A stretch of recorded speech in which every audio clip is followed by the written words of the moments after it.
Buenas tardes a todos y todas. Mi nombre es Javier Escobar. Soy consultor, formador, conferenciante y durante unos años he sido empresario.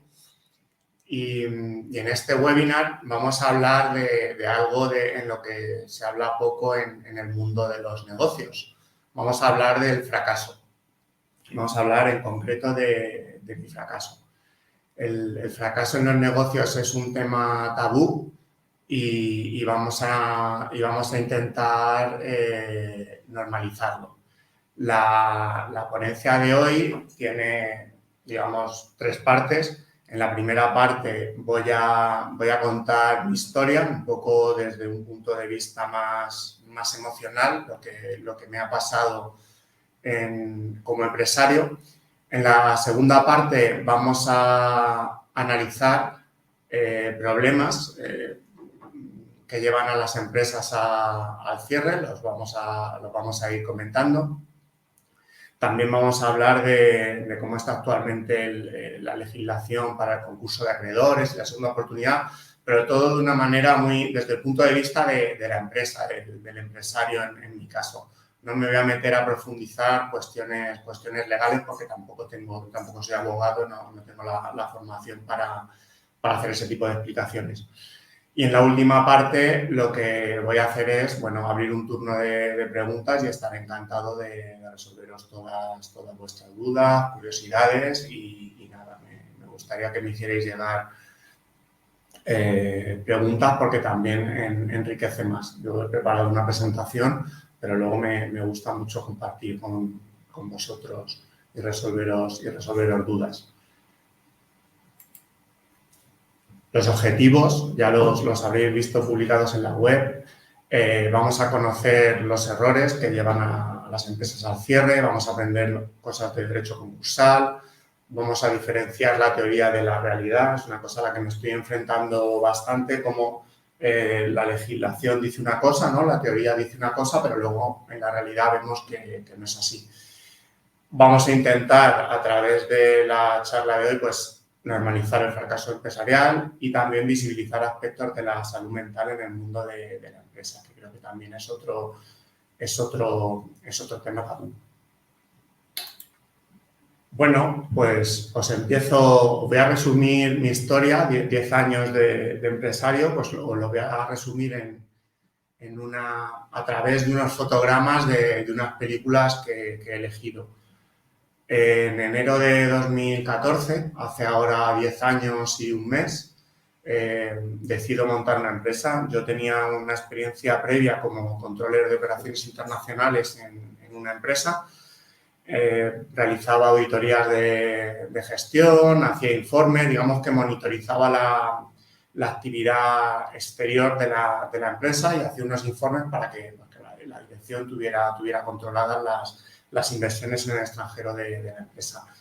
Esas tareas que yo realizaba para la empresa, yo pensaba que eran necesarias en empresas más pequeñas, que eran necesarias en pymes.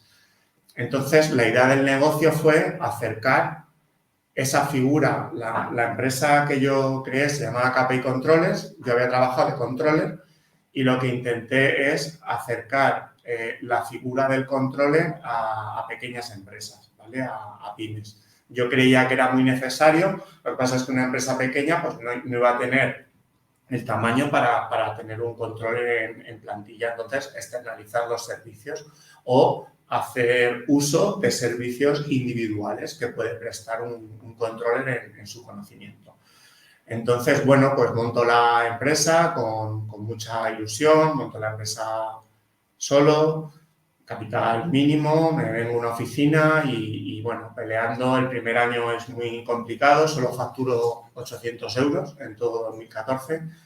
Lo que pasa es que sí que hago digamos que siembro mucho. Hago una labor de divulgación, de difusión de mis servicios, participo en muchas cosas, muchas colaboraciones, ponencias. Yo lo que necesitaba era ganar visibilidad porque Era una consultora empresarial como cualquier otra, pero es verdad que eso del controller pues no se conocía mucho y había que hacer un poquito de divulgación. Pasa 2014 y en 2015 empiezan a llegar las cosas. Digamos que empieza a dar fruto todo lo sembrado en 2014. Entonces, en 2015, proyectos interesantes de consultoría y empiezo a hacer también mucha formación, ¿vale? Al principio como que no tenía yo pensado que iba a hacer tanta formación, pero me salen muchas posibilidades de hacer formación. Y también de hacer estudios económicos. Entonces tengo como esas tres líneas, consultoría, formación y estudios. Estoy yo solo, 2015, vivo muy bien, muy tranquilo, me salen proyectos, muy dueño de mi tiempo. Y en 2016 doy un paso muy importante, un acontecimiento muy importante en mi historia como empresario. En junio de 2016 contrato a una persona, buscando un poquito dar un paso más y crecer. Contrato a una persona, siguen funcionando las cosas. En febrero de 2017 contrato una segunda persona. También empezamos a tener a veces gente en prácticas, 2 personas contratadas, alguna persona en prácticas. 2018 tenemos un pequeño bache, pero 2019 volvemos un poco al crecimiento y ya se contrata más gente. Hago una apuesta por la formación de una persona para llevar todo lo que es formación. Hago también, yo siempre había contado con gente joven, pero también hago un esfuerzo económico por hacer un fichaje, una persona con más experiencia y bueno, pues nos vamos consolidando, formación, consultoría, estudios. La empresa va creciendo, tenemos que hacer 3 mudanzas de oficina, la verdad es que bueno, pues fue los problemas derivados del crecimiento. Todo iba muy bien. En 2019 llega un punto, además, en el que a finales de 2019 ficho a una persona con mucha experiencia y creo una nueva división en la empresa. Yo siempre había hecho una consultora, la consultoría y la formación la había centrado en la parte económico-financiera, ¿no? de la empresa. Pero ficho una persona para desarrollar una nueva división dentro de la empresa, un nuevo departamento para el sector agroalimentario. Entonces, ampliamos mucho el portfolio de servicios. Empiezo a prestar servicios que yo no domino, que no han nacido de mi cabeza. Aquí os adelanto que ese es uno de los problemas que he tenido como empresario. 2019 entra esta persona y se produce un crecimiento exponencial.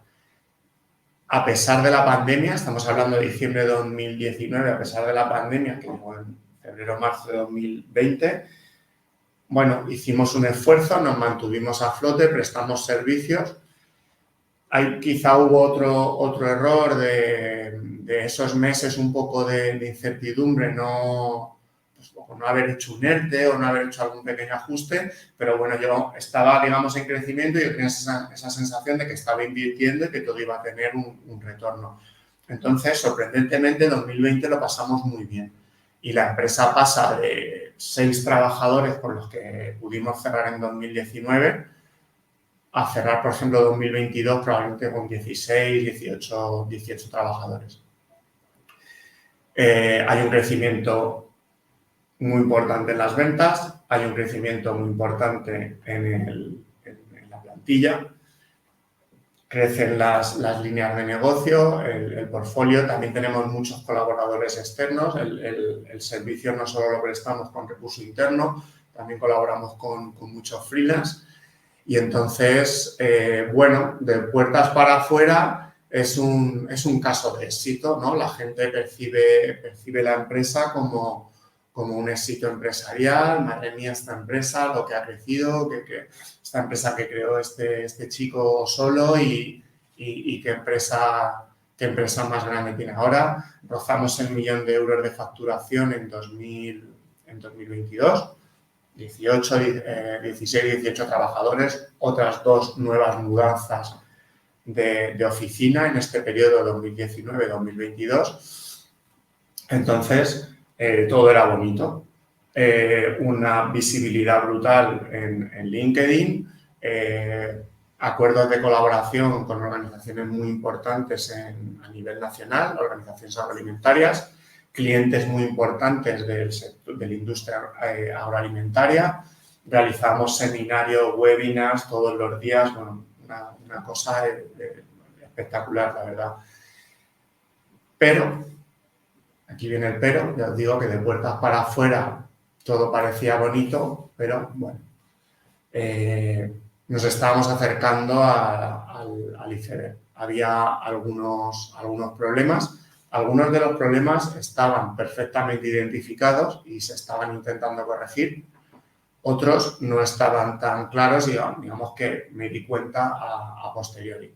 Pero es verdad que todo no era tan bonito. ¿Cuál fue el mayor problema? Pues que internamente, pues en el equipo empezó a haber fricciones. Empezó a haber fricciones, como que se crearon también dos pequeños bandos. Esto nos dificultaba el día a día.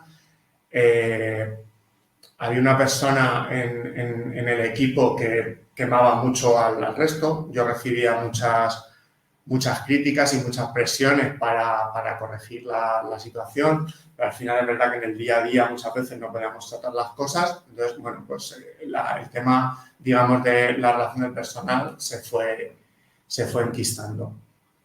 Paralelamente, el esfuerzo inicial de crecimiento unido al esfuerzo de la pandemia, de no hacer ningún ajuste en la pandemia, pues también hizo que llegáramos con unos niveles de endeudamiento altos. Eso también fue otro de los problemas.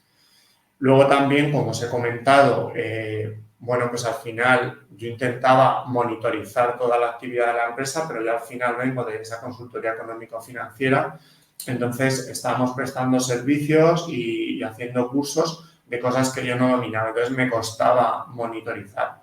Muchas veces, yo veía facturas y no sabía realmente el servicio que habíamos prestado a la empresa. Esto supuso un problema importante. Como os decía, para afuera todo parecía bonito, pero es verdad que en casa pues éramos conscientes de que se estaban dando algunas situaciones que entrañaban riesgo.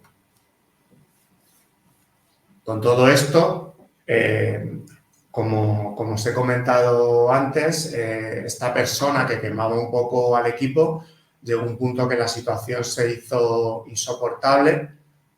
Recibí ya presiones del resto del equipo para tomar medidas y llega un punto en el que te das cuenta de que a medio y largo plazo esta persona, aunque venda y genere, no puede estar en el equipo porque si no tienes que prescindir del resto.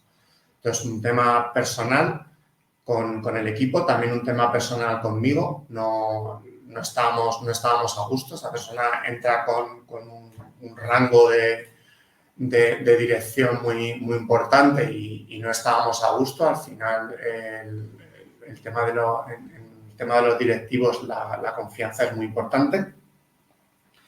Y luego también un tema económico. Se hacía volumen, pero no conseguíamos corregir un poco el resultado. La cuenta de explotación de la empresa no ofrecía un resultado para este tipo de empresas de servicios, para una consultora. Los márgenes eran muy pequeños, entonces hacíamos mucho volumen, movilizábamos muchos recursos, pero no se generaba el resultado adecuado. Llegó un punto que un poco se juntan las tres cosas. Yo no estaba a gusto con esta persona, el resultado no era bueno y el equipo no estaba a gusto con esta persona. Entonces decidimos despedirla y aquí fue cuando se declara un incendio. Se declara un incendio porque esta persona enseguida se lleva parte del negocio. Esta persona también se lleva parte del equipo. parte del equipo, sobre todo del equipo en plantilla. Entonces, nos vemos en 2 o 3 meses, nos vemos desbordados, porque por un lado hemos perdido clientes, pero por otro lado también hemos perdido los recursos para atender los proyectos. Y entonces tenemos que, claro, al final tenemos contratos firmados con clientes y tenemos que tirar de freelance. Y como ya os decía, pues no era un mundo que yo dominara. Entonces, digamos que me tengo que poner un poco las pilas y contratar gente para cubrir esos huecos que nos habían dejado los trabajadores que teníamos en plantilla con freelance. Esto supone un problema brutal. La caída de las ventas es tal que, claro, tenemos unos gastos fijos muy grandes, una estructura muy grande, que en un mes o 2 meses la tesorería ya es un desastre, nos vamos totalmente a la ruina y empezamos a tener impagos con Hacienda, Seguridad Social, proveedores y trabajadores. Empiezan a retrasar las nóminas. Entonces ya pues fue un poco la tormenta perfecta. Ahora voy a hablar un poco de la relación que he tenido con proveedores, acreedores, cuando pasemos a la parte más técnica. Pero la tormenta perfecta, ¿vale? Se nos han caído los clientes, no tengo recursos para atender los que había. La parte no agroalimentaria no era pequeña, a lo mejor estamos hablando de un 80-20, no puedo compensar todo de la noche a la mañana. Y tengo un equipo de administración muy grande para un volumen muy grande de empresa y las ventas pues caen, se desploman pues, de 80.000 euros al mes prácticamente a 12, 15.000 euros al mes. Entonces llega un punto en el que decido, bueno, planteo a ver cómo lo podemos hacer y decido hacer una pequeña reestructuración, bueno, una gran reestructuración y volver a lo que era la empresa antes de la entrada de esta persona, antes de 2019. Y volver a esa parte más económico-financiera de la consultoría. Me siento con el equipo, entonces creo que quedaban unas 9 personas. En este tiempo que me voy pensando hay otras 2 salidas, bueno, nos pasan varias situaciones.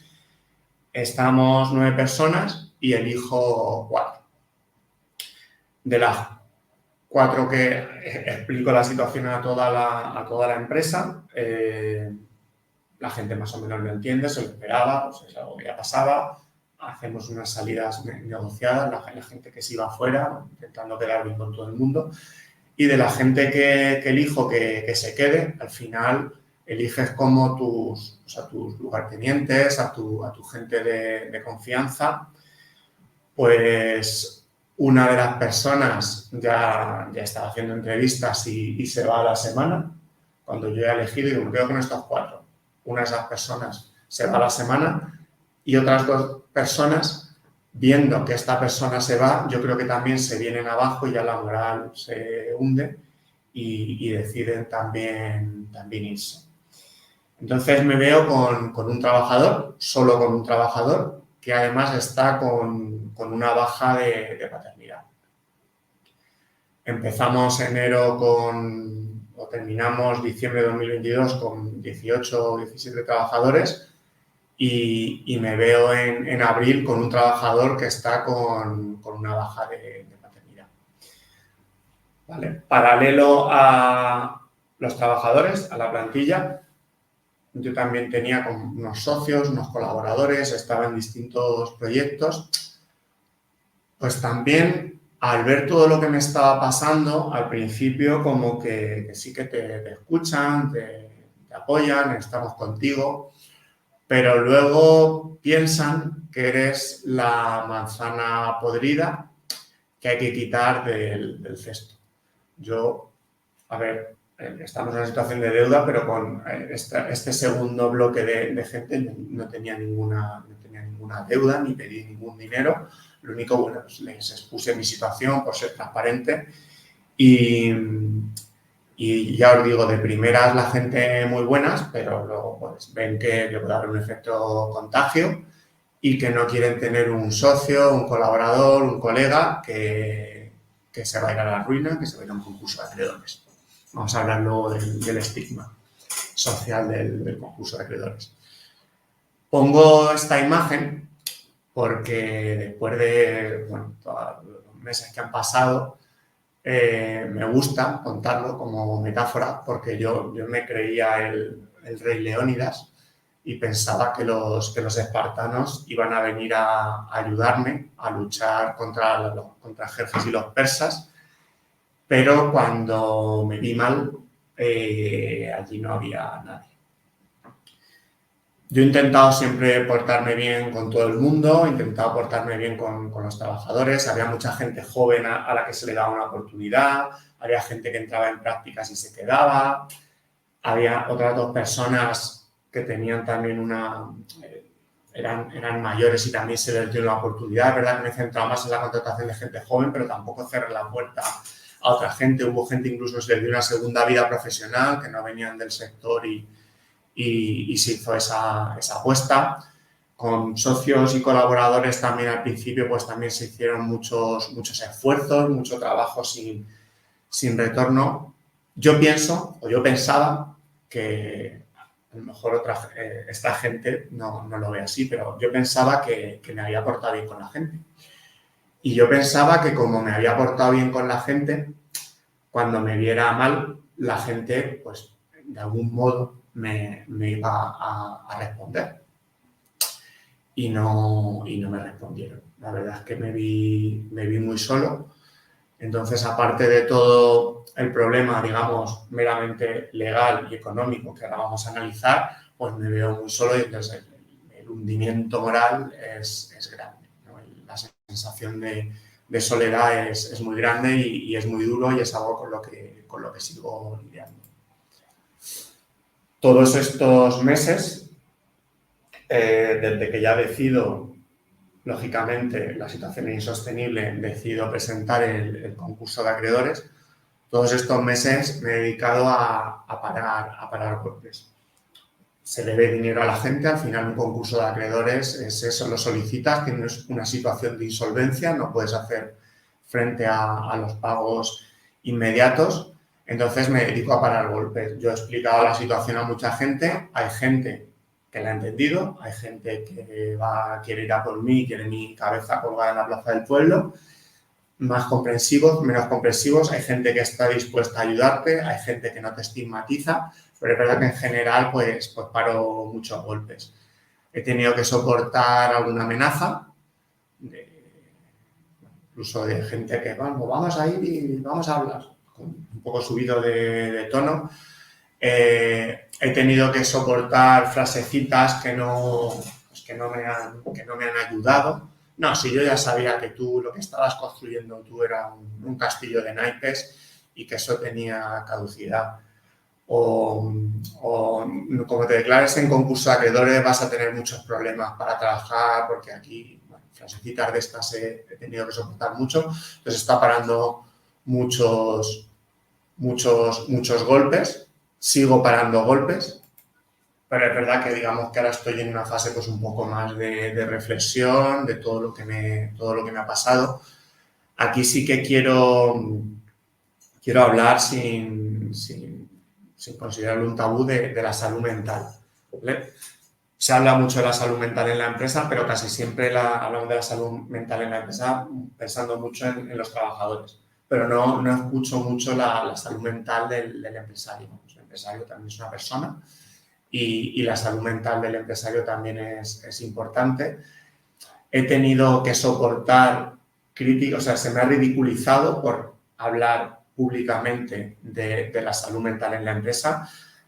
Yo, a raíz de todo lo que me ha pasado, empecé a ir a un psicólogo porque empecé a ver que no estaba bien y que la cabeza no estaba funcionando bien y que necesitaba ayuda.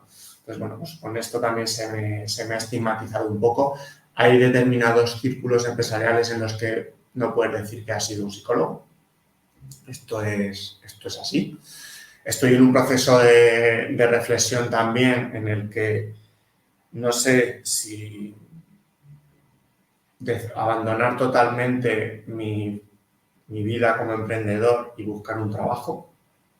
A día de hoy estoy en un periodo de freelance, me salen algunos proyectitos, pero he tenido que dedicar muchísimo tiempo al concurso de acreedores porque tampoco tenía recursos para subcontratar todo, que me dio un despacho de abogados todo, entonces yo he participado mucho en lo que es la gestión del propio concurso y sí que, bueno, aún tengo contactos, aún tengo gente que te llama, que quiere colaborar. Aquí es verdad que yo era como un poco más pesimista con todo esto del estigma, pero me estoy encontrando con gente que no, que si tú eres un buen profesional no va a olvidar un poco esto y esto te ha pasado, estás aquí, lo has reconocido, como consultor y como formador queremos contar contigo. La verdad es que me estoy llevando una sorpresa porque hay mucha gente que sigue queriendo contar conmigo. Pero es verdad que es duro. Entonces, la vida, aunque ahora no tengo una empresa, no tengo muchos trabajadores, esté como freelance, pero al final esa incertidumbre económica, bueno, a mí me ha marcado mucho. Entonces, en este periodo de reflexión en el que estoy, pues también pienso que si trabajara por cuenta ajena, digamos que la mitad de mis preocupaciones desaparecerían y estaría mejor a nivel anímico. Vale, este sería el primer punto. Esta sería un poco la historia. ¿Vale? Si queréis, podéis ir dejando algunas preguntas en el chat, pero las voy a responder todas al final. Como os comentaba, esta es un poco esa parte más emocional, cómo lo he vivido yo. Y ahora vamos a hablar un poco de una parte más técnica, porque al final, bueno, pues no dejo de ser un consultor, un formador y puedo explicar un poco con un nivel de detalle cosas que nos han pasado y creo que puede ser también muy enriquecedor. Vamos a analizar desde un punto de vista no emocional, sino un poco más técnico, lo que le ha pasado a mi empresa y por qué llegamos a esa situación de concurso de acreedores. Lo primero, exceso de endeudamiento, ¿vale? Es la causa principal de los concursos de acreedores, de la muerte de muchas empresas. Se va generando endeudamiento, no hay el resultado, no hay resultados positivos y vas cubriendo con endeudamiento. Los bancos también entran un poco en este juego. Aquí vamos a hablar ya de cosas concretas. Creo que también hubo un poquito de sobrefinanciación de las empresas con las líneas ICO del COVID. Los bancos dieron crédito con demasiada facilidad y entonces a las pymes nos llegó crédito. Entonces, bueno, pues nos sobrefinanciamos algunas y ese endeudamiento, si no se empieza a generar rápido recursos, supone un problema, que es lo que me ha pasado a mí. Aquí destaco, ahí lo pone entre paréntesis, todo el endeudamiento de esta empresa era con garantías personales. Al final era una empresa sin activos. Entonces, en España el 90-95% de las empresas son pequeñas y medianas empresas en las que la administración y la propiedad recaen sobre la misma persona. Entonces, en estas empresas es muy común que para conseguir financiación el propio administrador de la empresa sea el que tiene que avalar las operaciones. Entonces, todos los productos financieros, todo, tarjetas de crédito de los trabajadores, renting del coche, pólizas de crédito, línea de descuento, todo va con la firma de garante o de avalista del administrador de la empresa. ¿Vale? Entonces, ahora vamos a hablar también de la derivación de las deudas. Pero bueno, en mi caso, un exceso de endeudamiento que además estaba avalado con garantías personales. Voy a pasar aquí. Exceso de endeudamiento, ¿vale? Falta de conocimiento sobre los servicios prestados. Como os decía, yo hacía control de gestión, controlling, reporting, contabilidad analítica y de costes, hacía retribución variable, hacía incluso cursos de Business Intelligence, de Excel. Eso era mi experiencia. Esos productos Yo los vendo, los entiendo, los sé explicar, los puedo subcontratar, sé lo que le tengo que exigir al trabajador, sé lo que le tengo que exigir al freelance. Conocía perfectamente ese portfolio. Cuando entramos con la persona nueva en el sector agroalimentario, paso a prestar servicios de gestión, medio ambiente, calidad, seguridad alimentaria, bienestar animal. Bueno, yo tenía que leer, era mi empresa, me puse las pilas, pero fue un problema. Fue un problema el no conocer más profundamente esos servicios. Entonces, aquí un pequeño tip para emprendedores y futuros emprendedores: prestar servicios que podéis explicar, que conozcáis, y casi que en estas empresas pequeñas, casi que si falla el freelance o el trabajador, lo puedas hacer tú mismo, ¿vale? Servicios y productos que conozcamos. También he pecado de exceso de confianza en todo mi entorno profesional, socios, colaboradores, trabajadores. Aquí existe una delgada línea entre, bueno, el exceso entre no delegar, ¿no? y el exceso de delegación. Yo he hecho un exceso de confianza. Al final el crecimiento fue muy rápido y yo tenía que confiar en la gente. Tenía que confiar en la gente, pero ha sido un error. Fruto de toda esta experiencia, pues ahora me he vuelto una persona mucho más desconfiada que antes, ¿vale? No sé dónde está el punto medio, pero en mi caso yo me pasé en exceso de confianza. Igualmente me pasé en exceso de delegación. Enseguida dibujé un organigrama, esto tú me reportas esto, pero es verdad que a veces no conocía los entresijos, la parte de abajo de mi propia empresa, y eso también supuso un problema. Otro de los grandes problemas fue la falta de procedimientos internos. Esto es de manual también en las empresas que se dan el tortazo. El crecimiento es muy rápido y la empresa no tiene unos mimbres sólidos para crecer. No hay unos procedimientos definidos. Además, intentas crearlos, pero como el crecimiento es muy rápido, digamos que ese procedimiento queda obsoleto. Es un problema, es una espiral difícil. Es una espiral difícil, pero tiene una solución que es el siguiente error que he cometido, no el tema de la escalabilidad. Falta de procedimientos internos, ¿vale? Cuando se crece, se delega, hay que crear procedimientos. Tiene que haber un procedimiento de cómo se hacen las cosas, tiene que haber un procedimiento de cómo se supervisa, y no, en mi caso, íbamos tan rápido que muchos procedimientos no existían.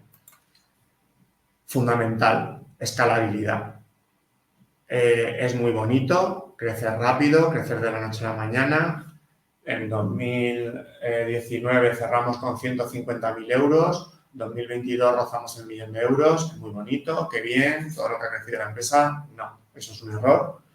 Partido a partido, paso a paso, escalabilidad en el crecimiento. Subo un escalón, consolido, subo un escalón, consolido. Esto es muy difícil. Y además, en mi caso, tiene un poco de delito, porque yo lo he explicado 1000 veces en consultoría a mis clientes, pero yo mismo no me lo supe aplicar. Al final entras en el día a día, te centras muchísimo en las ventas y en el crecimiento, pero hay que parar. O sea, hay que tener esa sangre fría y decir, no voy a crecer tanto. Puedo crecer, pero no voy a crecer. Voy a ir a crecimientos sostenidos.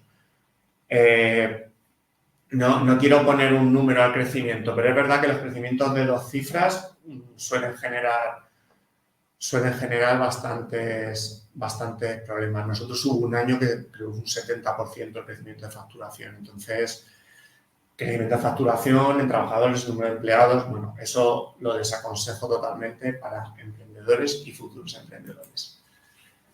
Y otro tema es el tema de la concentración del riesgo, lo que nos decían las abuelas de que hay que poner los huevos en distintas cestas. Esto también se lo explico yo 1000 veces a los clientes. Sobre todo, la diversificación del riesgo cliente en lo que son las ventas. Oye, no voy a tener ningún cliente que suponga un 20, un 30, un 40% de mis ventas.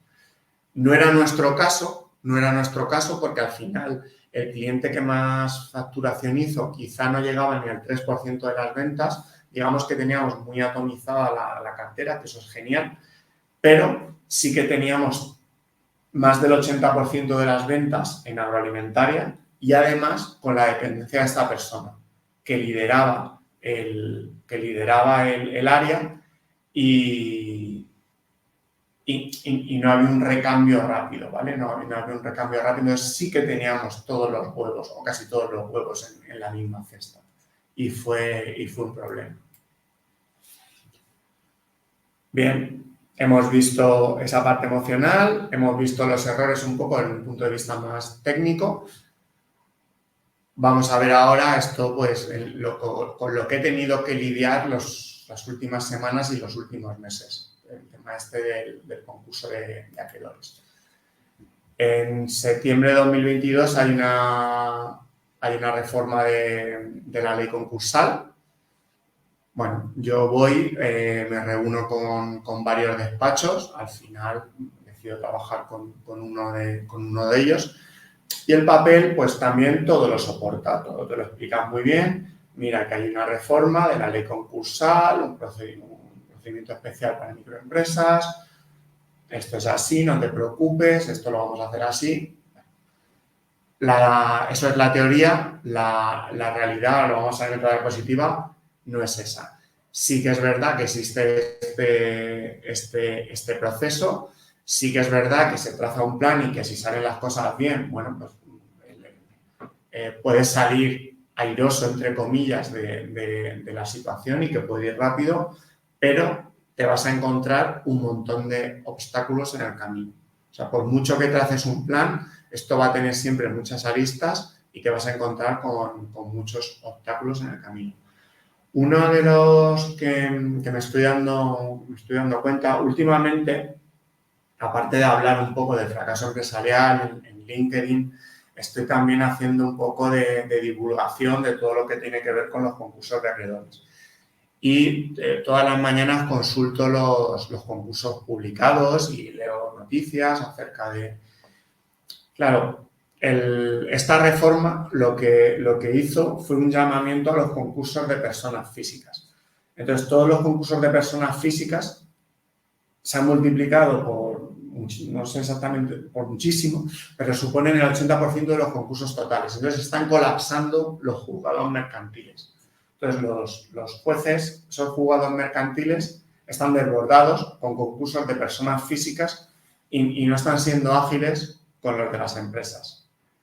¿Qué problema? Lo voy a comentar en Retrasos en la Justicia, por no meterme. Pero bueno, ya os digo que la reforma de la ley concursal está muy bien sobre el papel, pero la práctica luego a veces es otra.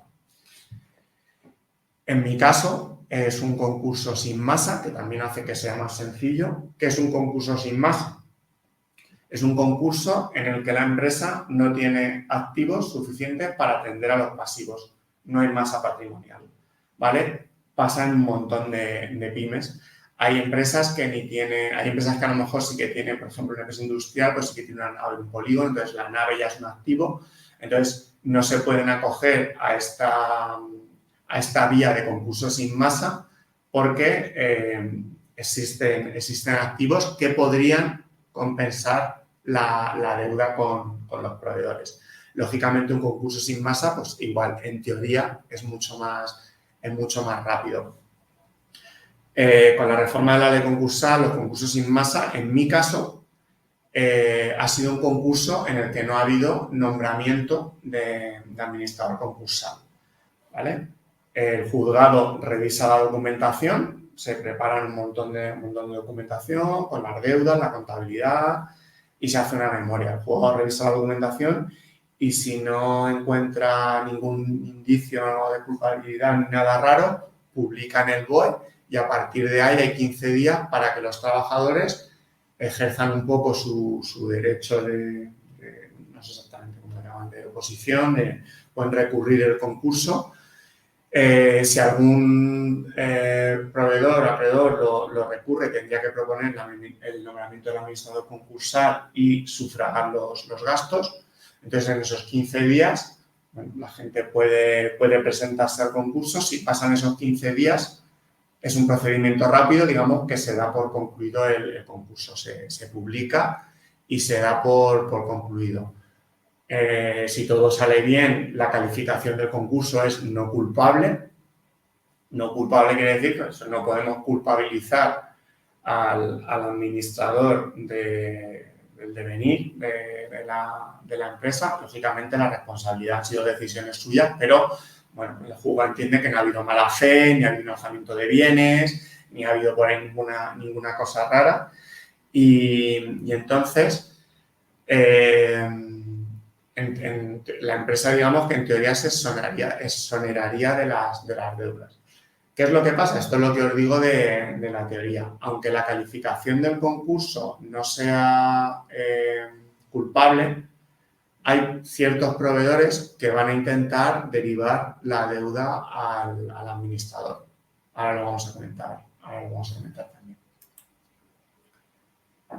¿Qué tipos de acreedores tenemos en un concurso? Bueno, pues por un lado tenemos los trabajadores. Al final, los trabajadores bueno, junto con los freelance, porque también los acreedores, depende del tamaño del acreedor. En nuestro caso también había mucho acreedor freelance, entonces yo entiendo que los colectivos más vulnerables son esos freelance y los trabajadores. Los trabajadores, siendo el colectivo más vulnerable, al final digamos que están protegidos. Van a tardar en cobrar esa deuda, pero la van a cobrar del FOGASA, ¿vale? Como sabéis, en el Fondo de Garantía Salarial, en las cuotas a la seguridad social hay una parte del trabajador y una parte de la empresa, entonces como si fuera un seguro, vamos haciendo aportaciones. Entonces, una empresa que tiene una situación de insolvencia, que se ha ido a concurso, el trabajador va a cobrar del FOGASA. Va a tardar unos meses, pero va a cobrar del FOGASA. Hay algunos límites, no me voy a meter ahora a explicarlos, pero va a cobrar del FOGASA. El proveedor, acreedor, el freelance, colaborador, es el más desprotegido en todo esto. Es muy difícil que vaya a cobrar. No puede derivar la deuda al administrador, no puede cobrar del FOGASA. Entonces, al final, pues es el colectivo que más sufre, para el que es más dañino un concurso de acreedores. Veamos dos. El tercero serían las administraciones públicas, Hacienda y Seguridad Social. Y aquí, aunque la calificación del concurso sea no culpable, Hacienda y la Seguridad Social van a derivar la deuda al administrador de la sociedad. Entonces, aunque la empresa cierra con las deudas, en este caso no son deudas descomunales como las listas que salen de grandes morosos, sí que hay unas deudas, no se pudieron atender los últimos IVAs y la Seguridad Social. No es muchísimo dinero, pero Hacienda y Seguridad Social, cuando ve que el concurso está declarado, está resuelto, deriva la deuda al administrador. Entonces, es algo a lo que me voy a enfrentar este año, a cartitas y a un tira y afloja con Hacienda y Seguridad Social, porque me van a intentar derivar las deudas. Ese sería el tercer tipo de acreedor. Y el cuarto tipo de acreedor son los bancos. Los bancos, al final, en estos también tienen el privilegio, por lo que os comentaba antes. En la mayoría de las empresas, el propio administrador de la sociedad avala las deudas. Entonces, cada producto financiero que se ha contratado va con la firma de avalista del administrador de la sociedad. Entonces, el banco, el concurso, pues también le da un poco igual. Oye, pues mira, se ha resuelto, me da igual que sea culpable que no culpable, porque tiene un papel en el que pone que yo soy avalista de las deudas. Entonces, esperan, estos van a ir lógicamente van a ir también a cobrar sus deudas. Aquí hay una deuda importante, ya os digo, venía de una situación de crecimiento, de financiar crecimiento, unida a la pandemia y esos 4 o 5 meses del incendio. Bueno, aquí sí hay una deuda importante y es algo a lo que me tendré que enfrentar. Como os decía antes, ha habido mucha financiación ICO COVID. Entonces, Bueno, va a ser una situación un poco porque el 80% de las líneas ICO están avaladas por el Estado, ¿no? Entonces, el banco, no sé cómo lo harán, esto es algo a lo que me voy a enfrentar ahora, bueno, puede llegar a una situación en la que sea capaz de derivar el 80% al Estado y a mí solo el 20%. No lo sé. Esto es algo a lo que me voy a enfrentar ahora, pues empezarán a llegar cartas y tendré que lidiar con esto. Que es esto que os estoy contando, las deudas con garantías personales. Llega un punto que la empresa está en concurso de acreedores, digamos que ya está fuera, se han perdonado sus deudas, entre comillas, aunque ya vemos que se están derivando. Llega un punto que el empresario, si le derivan las deudas, pues también entra en una fase en la que probablemente termine en concurso de acreedores como persona física, que es lo que os estaba diciendo antes. Están colapsados los juzgados de concursos de persona física. Pero no es lo mismo un concurso de persona física de una persona que era administrador de una sociedad y le han derivado las deudas de Hacienda, de los bancos, porque tuvo una empresa, que otros concursos de persona física que están colapsando los bancos, que son créditos porque han pedido crédito en Cetelem, Cofidis, Dinero Fácil. El otro día hubo aquí una sentencia, 55.000 euros, de una persona que era ludópata. Claro, a ver, yo no lo veo igual. Debería haber dos juzgados diferentes, un tipo de calificación distinta. Pero es muy común que, fruto de recibir todas las deudas de la empresa, el administrador termine también en concurso de acreedores como persona física. Entra otro proceso y puede llegar a un punto que también, si solo sale bien, llegamos a una exoneración de los pasivos insatisfechos, el famoso EPI, que es el que buscamos, que es una cartita en la que la justicia nos dice que nos han perdonado las deudas. A pesar de este extremo, persona física que se ha declarado en el concurso, tiene esa exoneración de los pasivos insatisfechos concedida, la situación te deja tocado para toda la vida. Aunque judicialmente pongan que tú estás perdonado de las deudas y aunque no puedas meterte en listas de morosos y aunque no, bueno, hay ciertas cosas, digamos, que te va a proteger la ley ante esto, la realidad es otra y lo voy a comentar ahora en alguna diapositiva más. Y lo que os decía al principio, una de las cosas que estamos sufriendo mucho las empresas que nos declaramos en concurso son los retrasos en la justicia, que no favorecen a nadie, porque ni favorecen a los trabajadores, ni a los proveedores, ni al propio empresario. Va todo lentísimo. El año pasado, además, dos huelgas, va todo lentísimo y yo no sé, bueno, por lo que voy leyendo, creo que va a seguir habiendo muchos concursos, probablemente crezcan. Estas empresas que tienen que empezar a devolver esos ICO-COVID, muchas probablemente estén en situaciones difíciles y les va a costar cuando tengan que empezar porque luego estos ICO-COVID tuvieron unos periodos de carencia y cuando tengan que empezar a amortizar capital puede que les vaya a costar. Entonces, si el 2023 ha sido un problema, 2024-2025, bueno, va a ser el colapso puede ser brutal. Bueno, y para terminar, un poco lo que os decía, la teoría. Hay una reforma de la ley concursal. Esto me gusta mucho contarlo también, que cuando, bueno, montas una empresa, ¿no? SL, SA, te explican, SL, Sociedad Limitada, responsabilidad limitada a capital aportado. Creas la empresa con 3.000 euros, entonces tú solo vas a responder sobre los 3.000 euros del capital. Bueno, como os decía, 90-95% de las empresas en España son pymes. En el 90% de los casos, administración y propiedad recaen sobre la misma persona.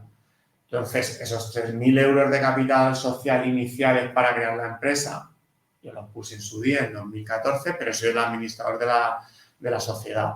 Y como yo está casi todo el mundo. Entonces, no hay una responsabilidad limitada solo al capital aportado. Cuando eres el administrador, bueno, por supuesto, te puedes exponer a demandas, trabajadores, con juicios, todos los problemas derivados que pueda tener esto, pero aparte ya estamos viendo que Hacienda, Seguridad Social, te van a derivar las deudas y que si tú quieres financiación vas a tener que firmar como avalista y si no puede pagar la empresa, el banco va a ir a por ti, ¿vale? Entonces, pues la teoría no es la misma que la realidad. Y aquí lo que os decía antes, hay listas negras. O sea, cuando se dice que no, es que te tienen que excluir de los listados, hay listas negras.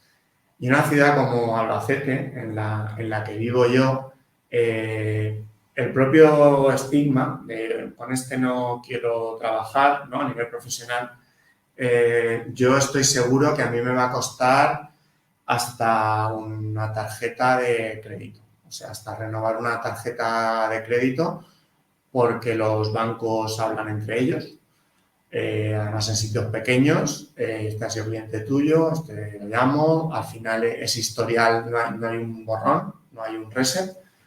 Entonces, la teoría es exoneración del pasivo insatisfecho, te han perdonado las deudas, segunda oportunidad, esa famosa ley de segunda oportunidad, puedes volver a rehacer tu vida, pero ya os digo que por lo que estoy viviendo ahora en primera persona y por lo que estoy leyendo y documentándome, ojo con lo de en la práctica la segunda oportunidad, porque a veces no existe esa segunda oportunidad.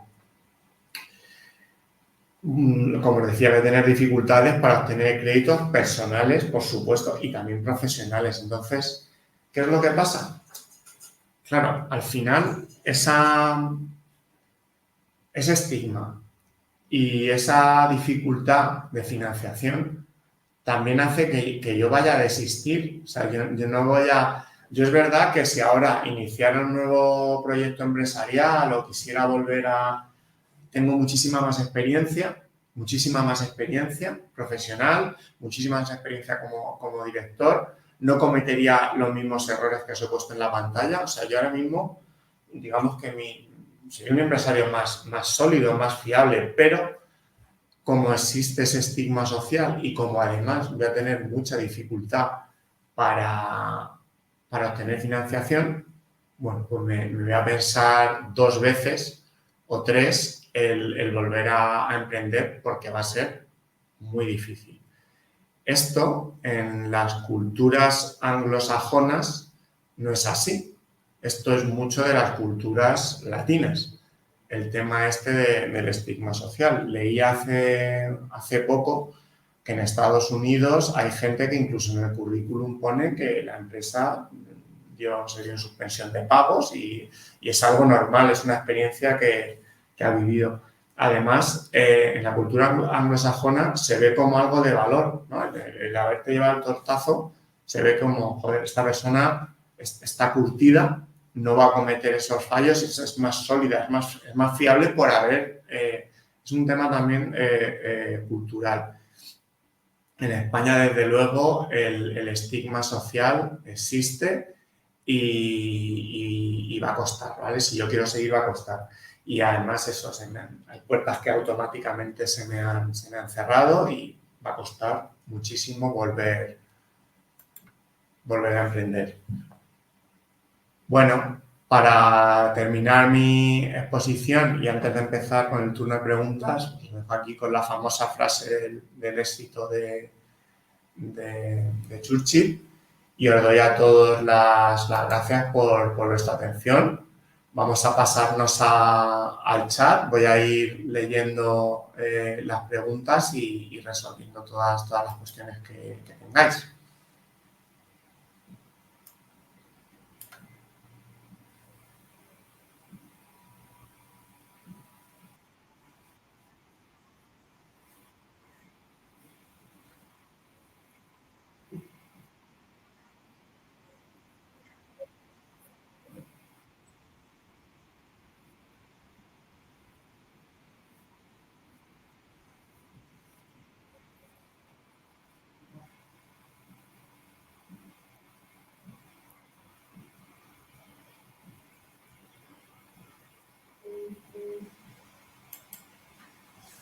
Me preguntan que cómo puedo ayudar a emprendedores. Bueno, pues al final que me ha pasado, unido a mi experiencia como consultor, porque yo os he contado mi historia, pero también he conocido historias de muchas empresas. Ahora además he participado también como colaborador en tres concursos de otras empresas.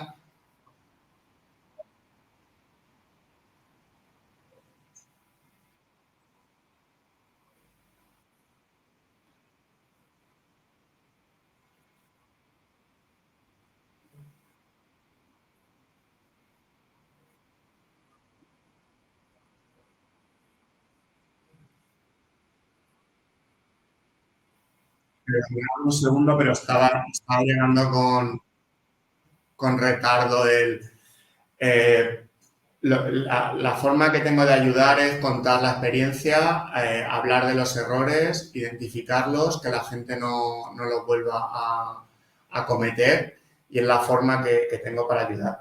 He iniciado un proyecto que se llama Normalizando el Fracaso, como esta sesión. El proyecto tiene tres objetivos. Por un lado, eh,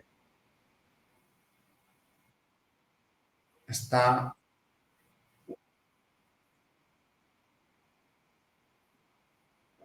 Un segundo.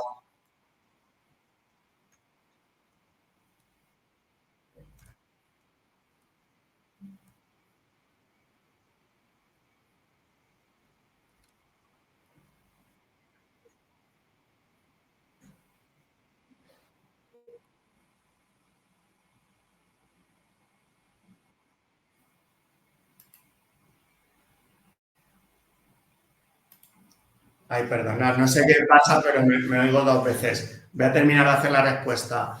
El proyecto, lo que quiero hacer es hablar de los errores cometidos para que la gente no los cometa, visibilizar un poco todos los temas de fracaso empresarial y este estigma social que hay sobre el fracaso, también visibilizar los aspectos de salud mental y luego lo que quiero apoyar también en este proyecto es a empresas que estén de concurso.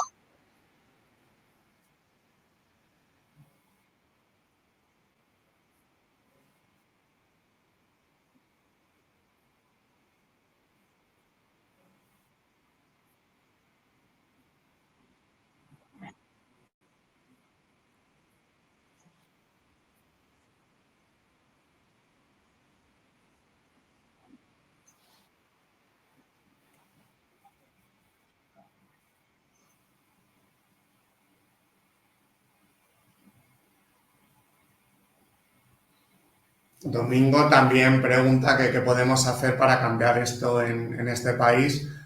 Pues no lo sé, parecernos más a los países anglosajones. He estado leyendo acerca de cómo está la legislación en otros países, pero creo que es un tema cultural. Yo lo que voy a intentar hacer desde redes sociales es visibilizar estos temas y bueno, pues normalizar ciertas situaciones que a día de hoy no.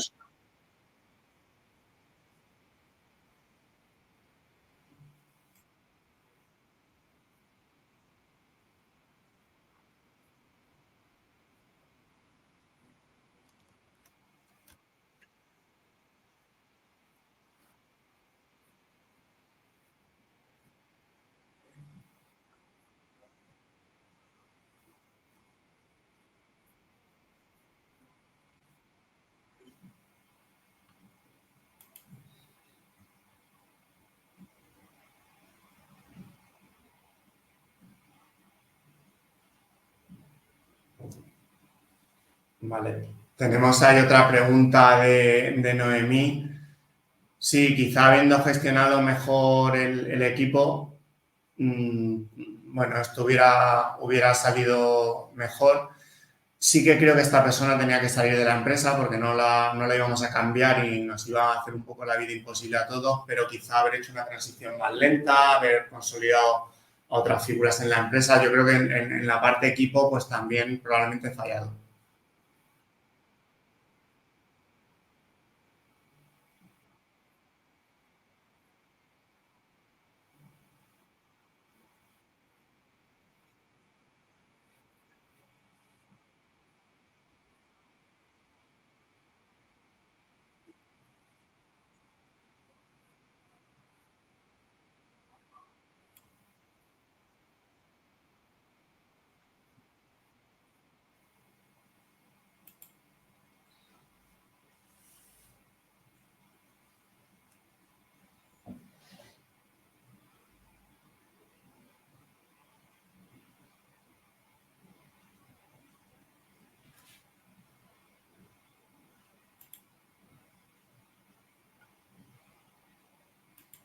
¿Alguna pregunta más?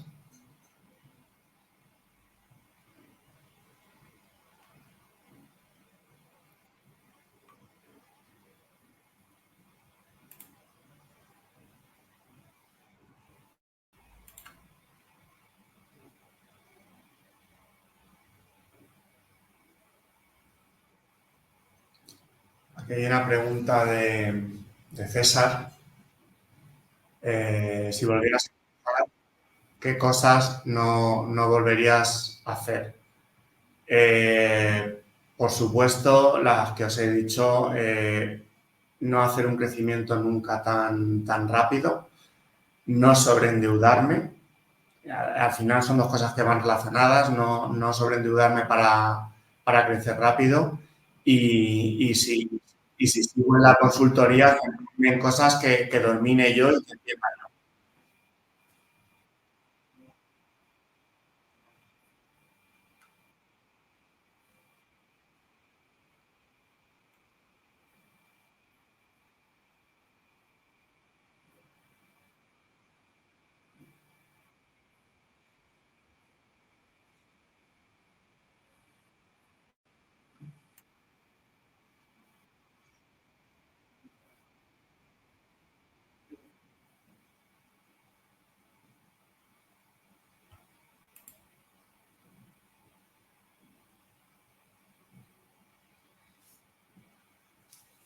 Bueno, pues muchas gracias a todos.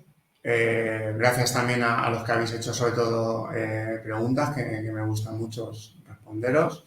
Y nada, me podéis encontrar en LinkedIn y cualquier cosa que queréis que comentemos sobre el fracaso empresarial, concursos de acreedores, lo que queráis, podéis echarle un vistazo a LinkedIn y a la página Normalizando el Fracaso y podéis contactarme.